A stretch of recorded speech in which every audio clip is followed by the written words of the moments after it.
Hi friends, welcome to Akshaya kitchen recipes. இன்றைக்கி இந்த வீடியோவில் மிச்சமான இட்லியை தூக்கி போடாமல் இது மாதிரி ஈஸியாக செஞ்சு கொடுங்க. குட்டீஸ்லேருந்து பெரியவங்க வரைக்கும் எல்லாருமே விரும்பி கேட்டு வாங்கி சாப்பிடுவாங்க. அதுக்கு மிச்சமான இட்லியில் ஒரு 4 இட்லி எடுத்து வச்சுருக்கேங்க. அது எல்லாத்தையும் இது மாதிரி சின்ன சின்னதாக பிச்சு போட்டுக்கோங்க. 4 இட்லியுமே சின்ன சின்னதாக பிச்சு எடுத்து வச்சுருக்கேன். இப்போ இது அப்படியே இருக்கட்டும். இதை தாளிக்கிறதுக்கு ஃப்ரை பண்ண சூடு பண்ணியிருக்கேன். அதில் 2 டீஸ்பூன் அளவுக்கு எண்ணெய் ஊற்றிக்கங்க.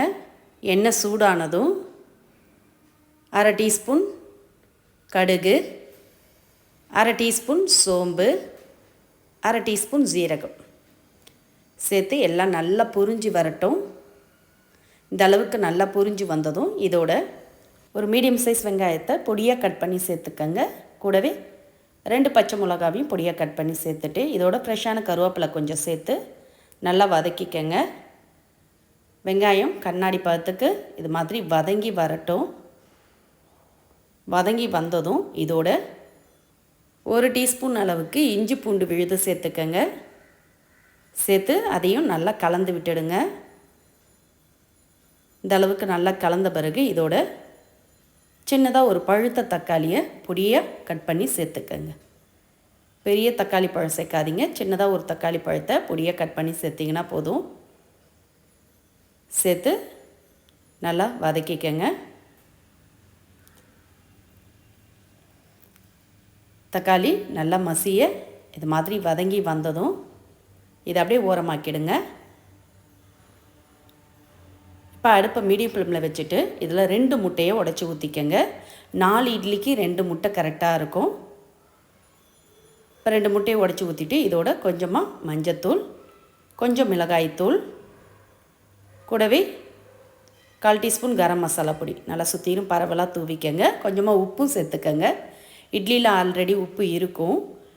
மசாலாவுக்கு மட்டும் தேவையான அளவு உப்பு சேர்த்து ஒரு 30 செகண்ட் ஆன பிறகு இது மாதிரி முட்டையை எடுத்து விடுங்க. நீங்கள் ஊற்றந்தும் கலந்திங்கன்னா பொடி பொடியாக ஆகிடும். அதனால் லைட்டாக வெந்த பிறகு இது மாதிரி கலந்து விட்டிங்கன்னா கொஞ்சம் பெரிய பெரிய பீசஸாக இருக்கும். ரொம்ப பொடி மாசாக உடச்சி விடாமல் இது மாதிரி கொஞ்சம் பெருசாகவே வச்சுக்கோங்க முட்டையை. அப்போ தான் சாப்பிட நல்லா சுவையாக இருக்கும். இப்போ மசாலாவோட நல்லா முட்டை பொரிஞ்சு வரட்டும். இந்த அளவுக்கு நல்லா பொரிஞ்சு வந்ததும் இதோட நம்ம பிச்சு போட்டு எடுத்து வச்ச இட்லியை சேர்த்துக்கங்க. இந்த அளவுக்கு 4 இட்லி கரெக்டாக இருக்கும். நீங்கள் இட்லி எக்ஸ்ட்ரா சேர்க்குற மாதிரி இருந்தீங்கன்னா முட்டை 1 எக்ஸ்ட்ரா சேர்த்துக்கங்க. இப்போ இட்லியை சேர்த்து நல்லா முட்டை மசாலாவோட எல்லா இடம் பரவுற மாதிரி கலந்துக்கங்க. இது மாதிரி நல்லா 1 நிமிஷம் கலந்து விடுங்க. கலந்த பிறகு இப்போ இதோட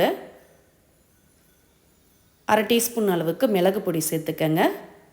கூடவே ஃப்ரெஷ்ஷான கொத்தமல்லி இலைகள் பொடியை கட் பண்ணி சேர்த்து கலந்துட்டு அடுப்பை ஆஃப் பண்ணி சுட சுட பரிமாறலாம். மிச்சமான இட்லியை தூக்கி போடாமல் இது மாதிரி டிஃப்ரெண்ட்டாக ஒரு முறை ட்ரை பண்ணி பாருங்கள். காலையில் மீதமான இட்லியை நீங்கள் ஈவினிங் டைமில் இது மாதிரி ஃபில்லிங்காக செஞ்சு தரலாம். இந்த ரெசிபி பிடிச்சிருந்தால் வீடியோக்கு ஒரு லைக் கொடுங்க.